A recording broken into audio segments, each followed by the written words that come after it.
Sekalipun musuh di depanku, rintangan menghadang langkahku, ku tahu sungguh Engkau bersamaku. Beribu rebah di diriku, berasa di sisi kananku. Kau janjimu, Engkau bersamaku. Takkan pernah goyah keyakinanku pada dirimu, Yesus Tuhanku. Tiada yang seperti dirimu. Kaulah kuatku, kebanggaanku, gunung batu dan keselamatanku. Kuat tanganmu, perlindunganku.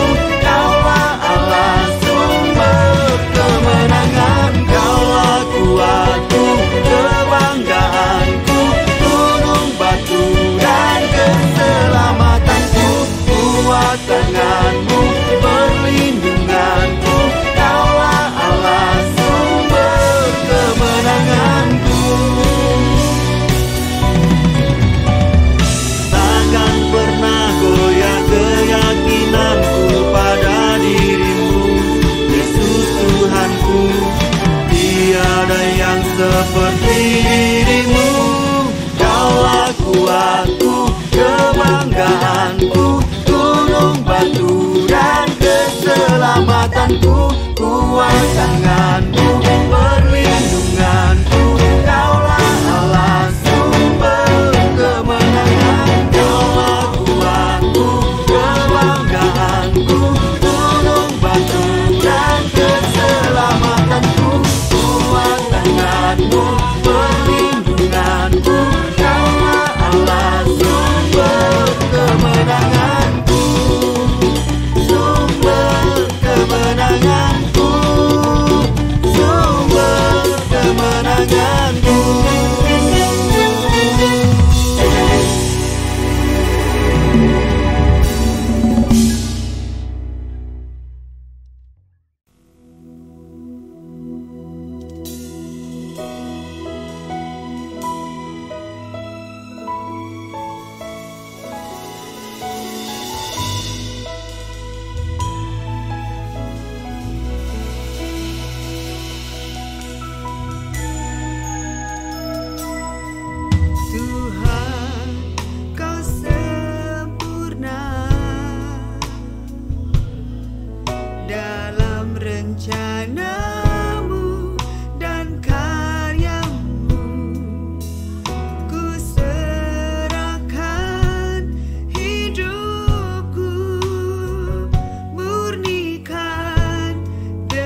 Jemaat kekasih Tuhan, mari bersama-sama kita akan merendahkan hati kita, menghampiri tahta kemurahan Tuhan di dalam doa kita. Mari kita bersama-sama, tundukkan kepala, satukan hati, kita akan berdoa. Bapa, kami bersehati datang menghampiri tahta kemurahan kasih-Mu.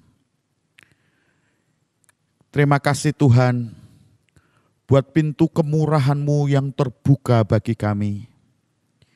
Supaya jangan satupun di antara kami yang akan menyia-nyiakan waktu dan kesempatan yang Tuhan masih beri.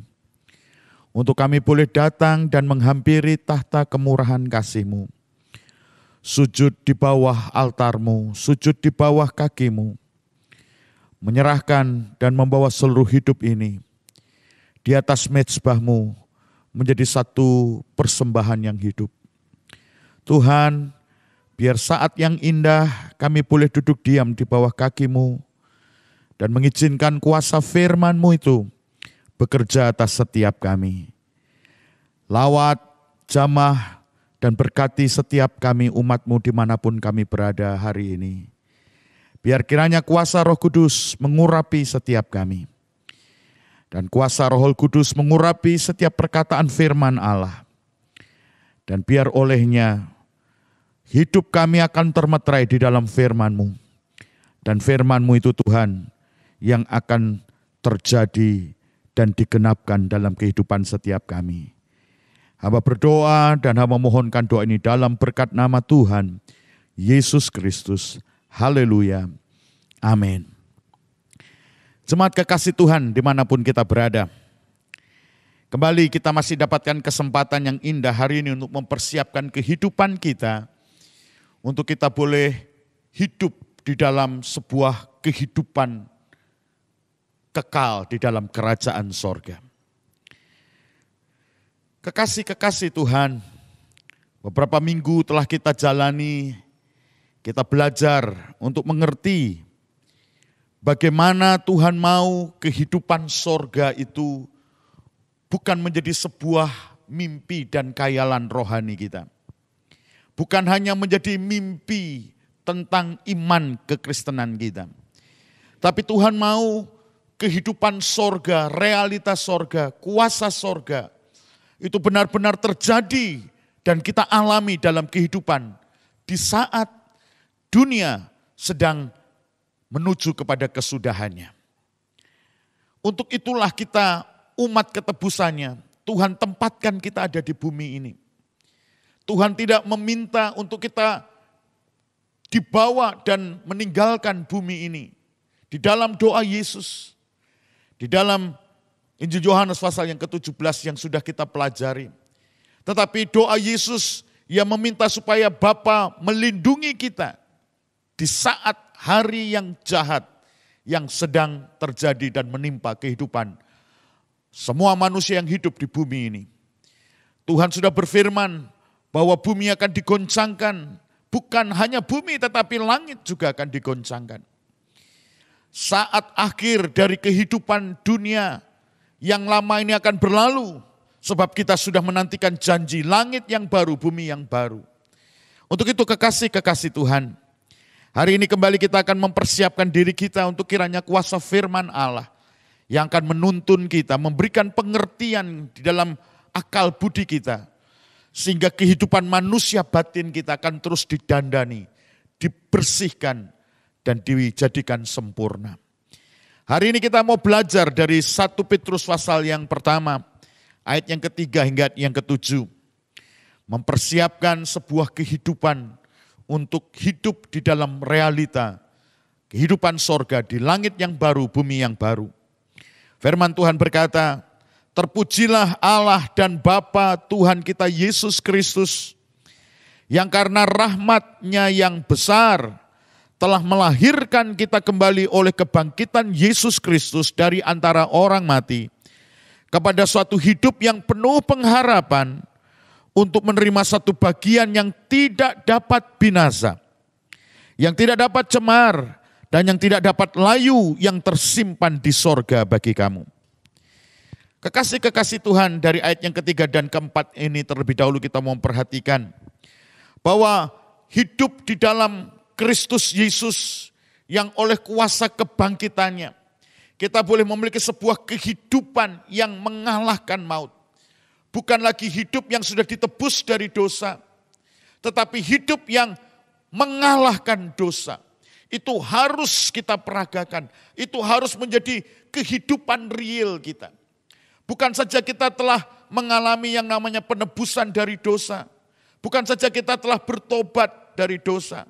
Tetapi kita perlu yang namanya hidup dalam pertobatan itu yang sesungguhnya. Berbicara tentang pertobatan, seringkali kita berpikir, oh itu diperlukan untuk orang-orang dunia. Orang-orang yang belum mengenal Yesus. Tetapi sesungguhnya, bicara tentang pertobatan itu haruslah menjadi sebuah kebutuhan kita. Yang kita perlu sadari, kita perlu hidup untuk tetap tinggal di dalam kuasa pertobatan itu. Kekasih-kekasih Tuhan, hidup oleh kuasa kebangkitan Yesus, itu adalah sebuah kehidupan di mana kita tidak lagi ada tinggal di dalam belenggu dan kuasa dosa. Hidup di dalam kuasa kebangkitan Kristus ada sebuah kehidupan yang mempunyai harapan akan hari depan. Tetapi harapan kita bukan semua yang ada di dunia. Bukan semua fasilitas dunia ini. Karena semuanya itu akan lenyap, semuanya itu akan kita lepaskan. Tidak ada yang bisa kita pertahankan untuk kita genggam. Sebab semuanya akan kita lepaskan, saudara. Sebab itu mari kita mau belajar merelakan, melepaskan semua yang ada pada kita. Sebab kalau kita rela, itu akan menjadi lebih indah dan mudah. Tetapi kalau kita tidak rela, kita berjuang menggenggam, lalu pada akhirnya kita dipaksa dan terpaksa untuk melepaskan, maka itu akan menyakitkan dan berat bagi kita. Oleh sebab itu kekasih-kekasih Tuhan, hidup penuh pengharapan ini berbicara tentang kehidupan di balik semua kebinasan dan kesukaran yang sedang menimpa kehidupan manusia di bawah kolong langit ini. Oh, kehidupan di langit yang baru, bumi yang baru, semua berkat-berkat yang sifatnya ilahi. Bagian yang tidak dapat binasa, yang tidak dapat cemar, yang tidak dapat layu, yang semua tersimpan di sorga bagi kamu. Inilah bagian yang pertama yang kita perlu mengingatkan. Bagaimana dan untuk apa kita hidup hari ini. Bagaimana kita menjalani kehidupan ini. Dan untuk tujuan apa kita berjuang di saat dunia yang akan lenyap dan binasa. Biar kita berfokus kepada pengharapan yang Yesus sudah kerjakan dan sediakan bagi kita. Yang Yesus sudah janjikan waktu semuanya ini berlalu. Kehidupan di langit yang baru, bumi yang baru. Di sanalah kehidupan yang sudah disediakan Tuhan bagi kita. Di sanalah kita mau menambatkan hati kita, kerinduan kita. Supaya di tengah kesukaran yang sedang terjadi. Oh kekasih-kekasih Tuhan, kalau hati kita tertambat kepada sorga, maka tidak ada kesukaran yang sedang kita hadapi, itu yang akan dapat mengalahkan kita. Justru kalau hati kita tertambat kepada yang namanya langit baru, bumi baru, kekuatan kuasa Roh Kudus akan memampukan kita. Dengan anugerah dan kuasa Roh Kudus, semua beban masalah itu justru akan mengangkat kita lebih tinggi. Justru akan membuat kita makin kuat di dalam pengharapan. Dan membuat kita makin kokoh dan teguh di dalam yang namanya iman kita. Di dalam Kristus Yesus Tuhan. Ayat yang selanjutnya, ayat yang kelima. Yaitu kamu yang dipelihara dalam kekuatan Allah karena imanmu.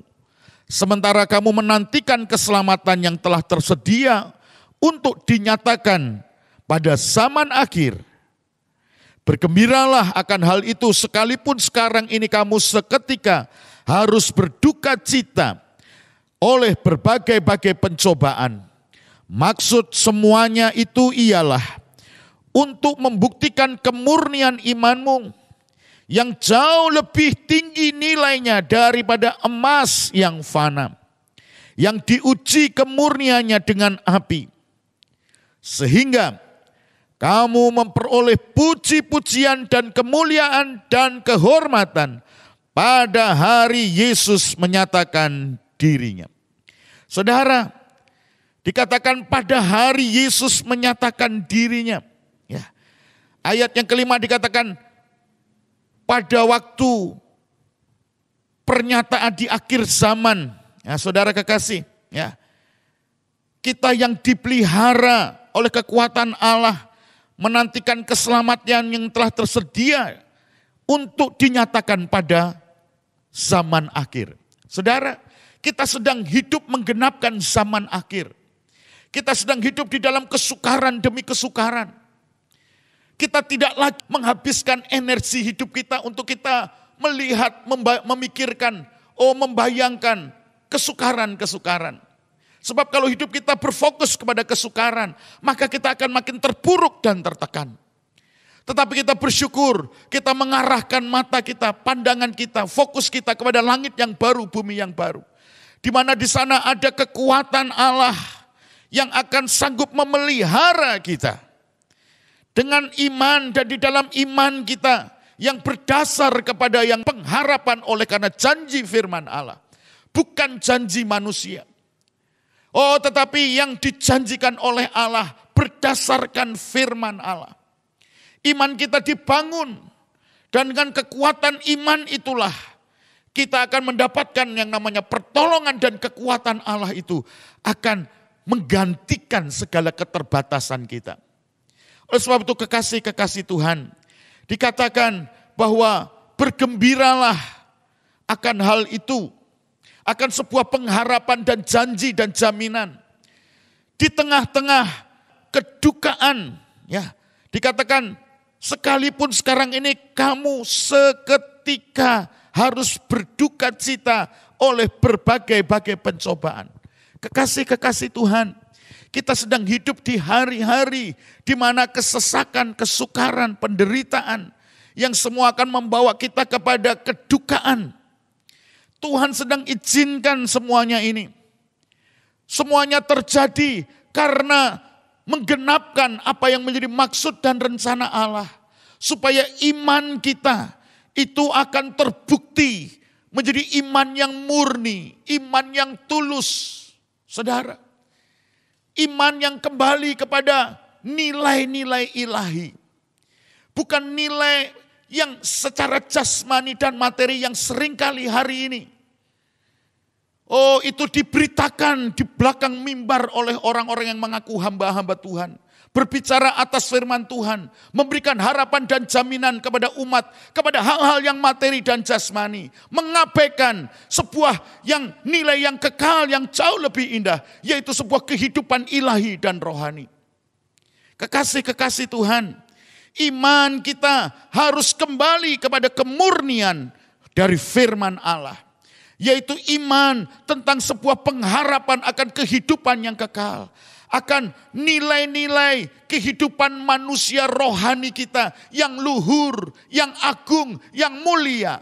Yang akan layak untuk menerima puji-pujian dan kemuliaan dan kehormatan pada hari Yesus Kristus menyatakan dirinya.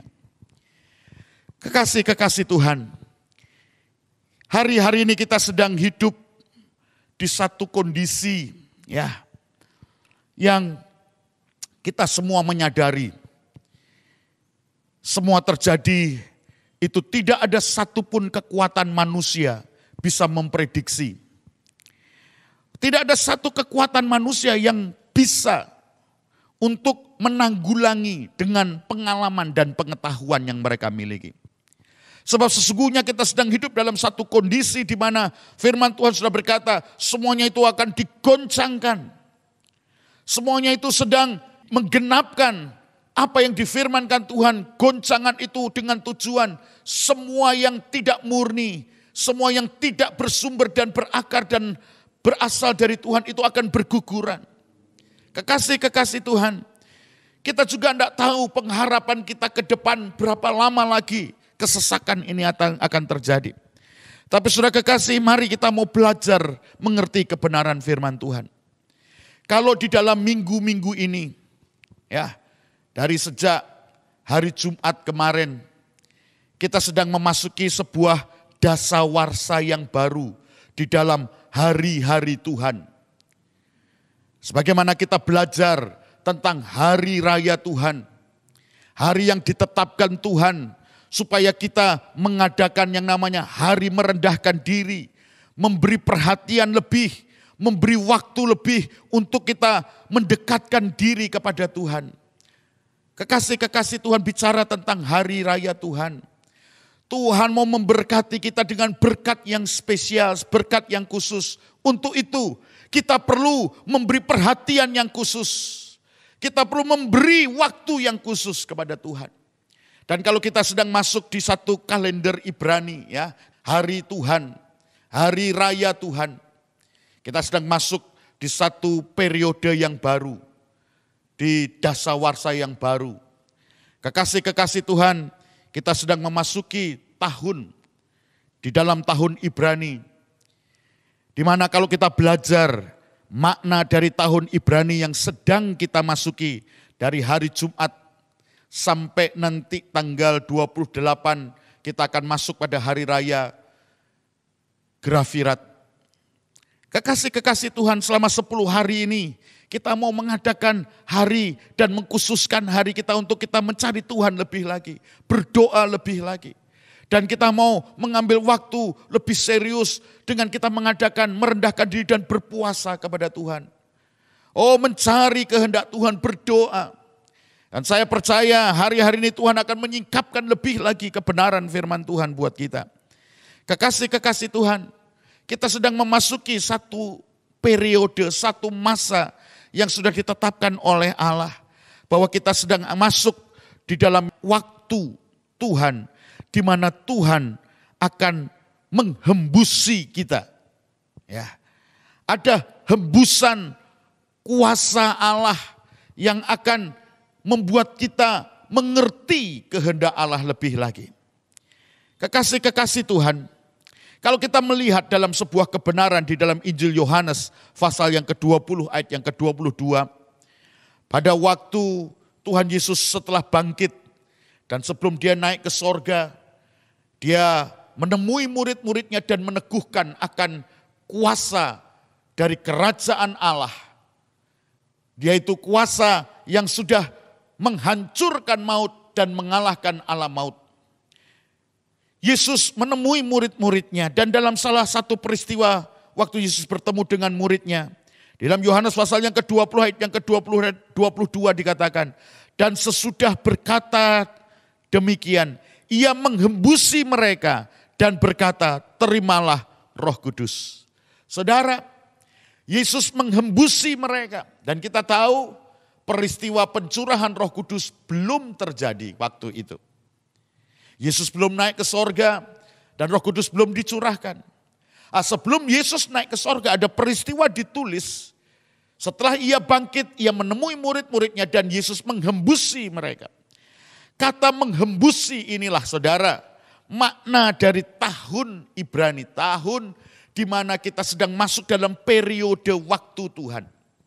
Tuhan sedang menghembuskan, kata menghembuskan ini memiliki pengertian demikian saudara. Di dalam Lukas ayat yang ke-24, ya, kita mau lihat sebuah kasus terlebih dahulu. Lukas pasal yang ke-24, ayat yang ke-16 dan ayat yang ke-31. Nah, ini kisah di mana setelah Yesus bangkit, sebelum dia naik ke sorga, dalam kesempatan yang lain, Yesus menemui kedua murid yang sedang pergi ke Emmaus. Dalam perjalanan itu mereka sedang gundah gulana hati mereka dengan sebuah peristiwa bahwa Yesus yang mati, yang sudah membuat mereka berduka, tiba-tiba ada berita yang namanya mayat Yesus hilang. Oh, ada berita Yesus bangkit, tetapi ada berita palsu yang dihembuskan oleh pemimpin dan para penguasa waktu itu, pemimpin agama dan penguasa itu dengan berita bohong bahwa murid-murid telah mencuri mayat Yesus. Saudara, di dalam keadaan kegalauan ini dua murid ini meninggalkan Yerusalem dan pergi ke Emmaus, dan dalam perjalanan mereka Yesus yang sudah bangkit menemui mereka dan berjalan bersama dengan mereka. Tetapi ayat yang ke-16 dari Injil Lukas pasal 24 mengatakan ini. Tetapi ada sesuatu yang menghalangi mata mereka sehingga mereka tidak dapat mengenal dia. Saudara bisa bayangkan, mereka berjalan dengan Yesus yang sudah bangkit. Tetapi ada selaput yang menutupi mata mereka sehingga mereka tidak bisa mengerti dan melihat. Tetapi saudara kekasih, ayat selanjutnya ayat 31. Setelah mereka berbicara sampai akhirnya mereka singgah di tempat itu.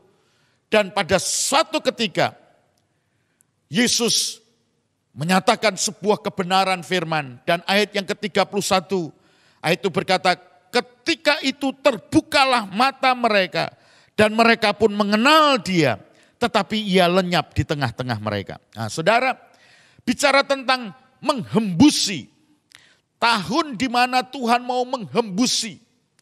Firman-firman yang sudah difirmankan itu akan dihembusi dengan kuasa kehidupan.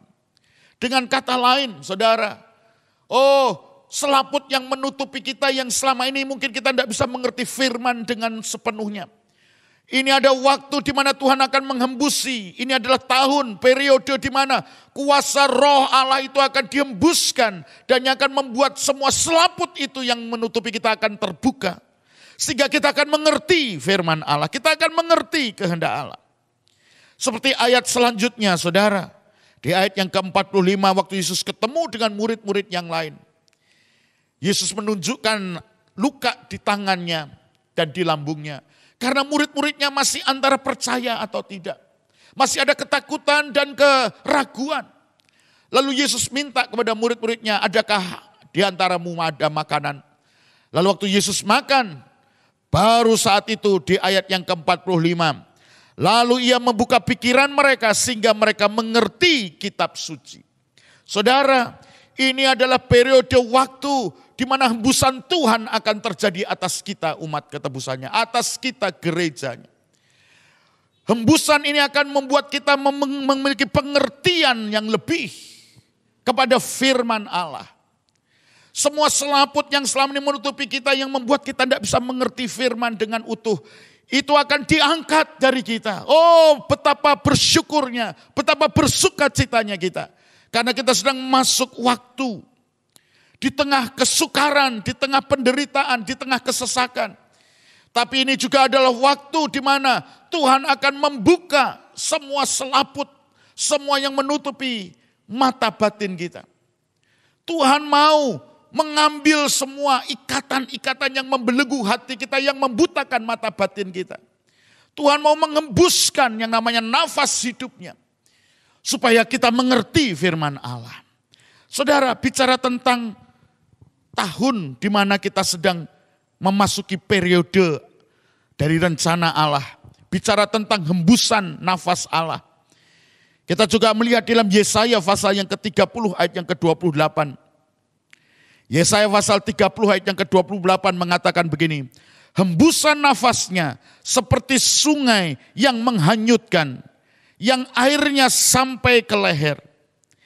Ia datang untuk mengayak bangsa-bangsa dengan ayak kebinasaan dan untuk memasang suatu kekang yang menyesatkan di mulut suku-suku bangsa. Saudara, hembusan nafas Allah bagi kita gerejanya, umat ketebusannya adalah sebuah anugerah di mana semua yang membelenggu, yang mengikat, yang membutakan kita itu akan dilepaskan. Dan kita akan bisa melihat kebenaran Allah disingkapkan dalam hidup kita. Kita akan dimampukan untuk hidup di dalam kuasa firman lebih dari hari-hari yang sudah. Tetapi saudara, hembusan nafas Allah bagi bangsa-bangsa dikatakan bahwa itu adalah kondisi di mana bangsa-bangsa ini akan diayak di dalam ayakan kebinasaan dan satu kekang yang akan menyesatkan mulut-mulut dari suku-suku bangsa. Saudara, hari-hari ke depan kita akan melihat kondisi dunia yang makin tidak jelas. Kondisi dunia, ya kalau hari ini kita melihat satu demi satu negara maju itu mulai terperosok dan terjungkal ke dalam dunia resesi. Ini belum berakhir. Ini masih akan diikuti oleh negara-negara yang lain. Saudara, kita akan melihat negara-negara perkasa, negara yang arogan, yang merasa dirinya mampu kuat. Saudara, hari-hari ini mereka akan menemukan kenyataan mereka sedang diayak oleh Allah di dalam ayakan kebinasaan. Mereka sedang dipasang kekang yang menyesatkan di mulut suku-suku bangsa. Saudara, hari ini kita akan melihat bualan-bualan dari pemimpin-pemimpin bangsa. Ya. Dari mulut mereka itu ada bualan-bualan yang menyesatkan. Kebohongan-kebohongan sedang terjadi. Kita sedang melihat dan akan menyaksikan lebih jelas lagi ke depan. Di mana waktu Tuhan sedang digenapkan, hembusan Allah sedang terjadi. Dan bagi dunia ini, bagi bangsa-bangsa, bagi suku-suku bangsa, adalah hari kesesakan bagi mereka. Hari di mana mereka sedang diayak di dalam kebinasaan. Kehancuran demi kehancuran. Dari kepongahan, kesombongan manusia. Itu akan terjadi ke depan. Karena ini yang sudah Tuhan tetapkan di tahun, di waktu, di periode. Di mana Tuhan sendiri akan menggenapkan. Saudara kekasih, inilah goncangan demi goncangan yang Tuhan izinkan. Tetapi sekali lagi firman Tuhan mengatakan, bergembiralah akan hal itu. Saudara, biar kiranya sukacita yang datang dari Roh Kudus. Ya, sukacita Tuhan itulah yang akan menjadi kekuatan bagi kita. Untuk kita akan mampu tetap bertahan di tengah tekanan, kesesakan, himpitan, kesukaran. Kita akan dimampukan bukan saja kita bertahan, tapi justru kita akan dimampukan, kita akan terus merangkak, merambat, dan kita akan tetap maju, dan kita akan mencapai yang namanya kemenangan iman kita. Sebab telah ditetapkan oleh Tuhan. Di tengah semua kesukaran yang terjadi, Tuhan sedang memurnikan kita, memurnikan iman kita. Saudara, di tahunnya Tuhan atau di kalendernya Tuhan, di tahun ini saudara, selain berbicara tentang hembusan Allah, itu juga berbicara tentang Amos pasal yang kedua, ayat yang ke-13. Ya, dikatakan sesungguhnya aku akan mengguncangkan tempat kamu berpijak seperti goncangan kereta yang syarat dengan berkas gandum. Saudara, bagi dunia itu adalah mereka kondisi diayak dalam kebinasaan, hembusan nafas Allah. Itu bagaikan kondisi mereka sedang diayak di dalam yang namanya kebinasaan. Tetapi juga bicara tentang goncangan. Saudara, dalam kitab Amos dikatakan aku akan menggoncang tempat kamu berpijak seperti goncangan kereta yang syarat dengan berkas gandum. Kata goncangan ini, menggoncangkan ini saudara, memiliki sebuah pengertian menekan. Memiliki pengertian meremukkan. Memiliki pengertian terhuyung-huyung atau juga membuat gemetar. Saudara, inilah sesungguhnya hari-hari hidup yang akan kita jalani ke depan. Kita akan menemukan tekanan-tekanan yang akan meremukkan kita. Yang akan membuat setiap kehidupan kita tidak ada satupun yang akan tetap berdiri kokoh. Semuanya akan terhuyung-huyung dan semuanya akan gemetar.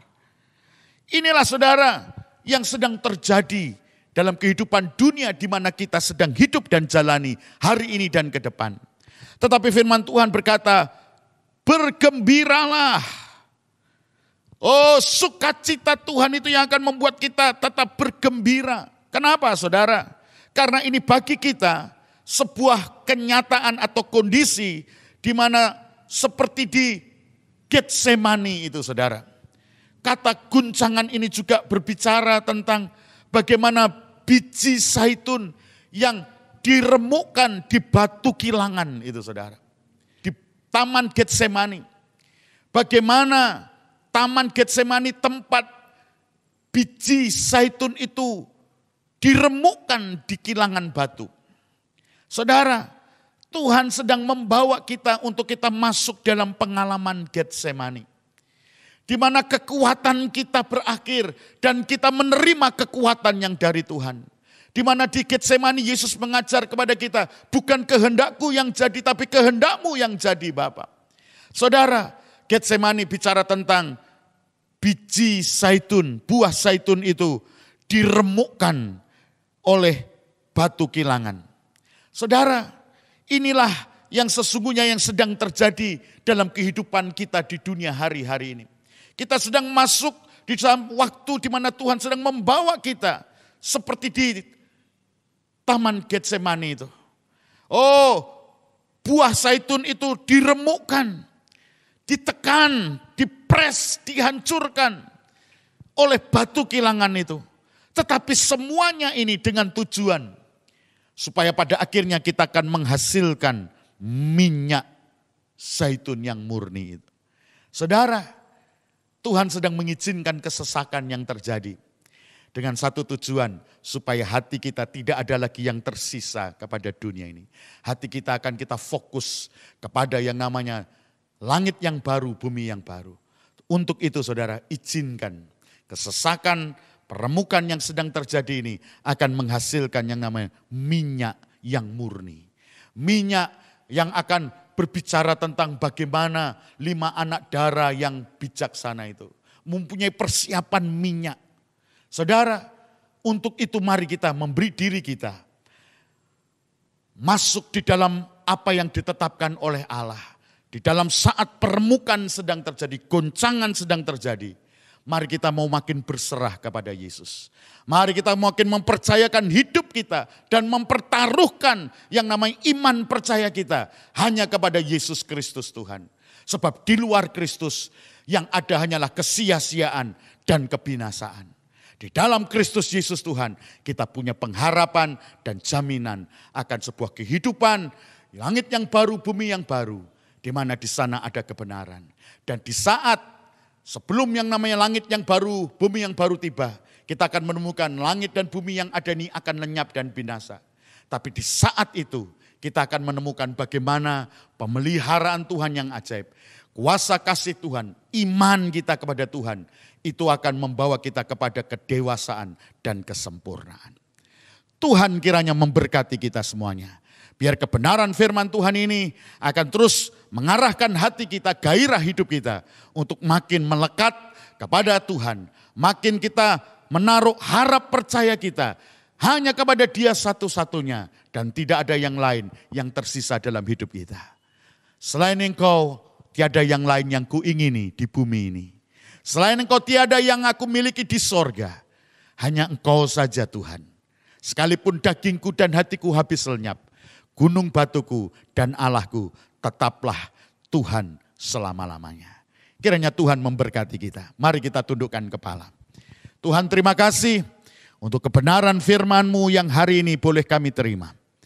Dan biar kiranya kuasa Roh Kudus akan mengurapi setiap perkataan firman Allah ini dan memeteraikan dalam setiap loh hati kami.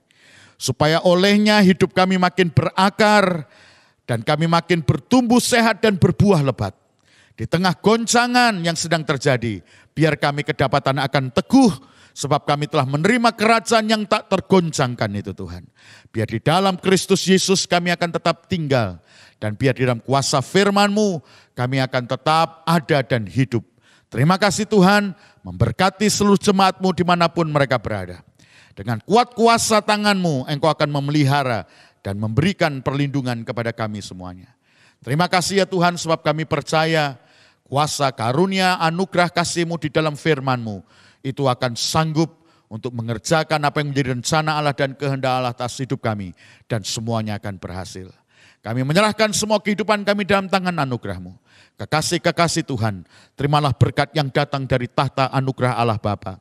Kasih sayang di dalam Kristus Yesus Sang Putra. Dan berkat penyertaan kuasa Roh Kudus akan tinggal menyertai Engkau di dalam seluruh kehidupan-Mu. Sampai Maranatha, Tuhan datang menjemput kita kedua kali. Dalam berkat nama Tuhan Yesus, kami berdoa. Haleluya. Amin. Tuhan kiranya memberkati kita. Dan kekasih-kekasih Tuhan, sepanjang 1 minggu ke depan ini, kita ada dalam rangkaian hari raya menjelang yang namanya Hari Grafirat yang akan jatuh pada tanggal 28 besok. Mari, dari sejak tanggal 18 kemarin, hingga hari ini tanggal 20 dan selanjutnya mari kita memberikan waktu untuk kita berdoa, merendahkan diri, mencari Tuhan dan kita mengadakan puasa yang kudus. Kiranya Tuhan memberkati kita semuanya. Amin.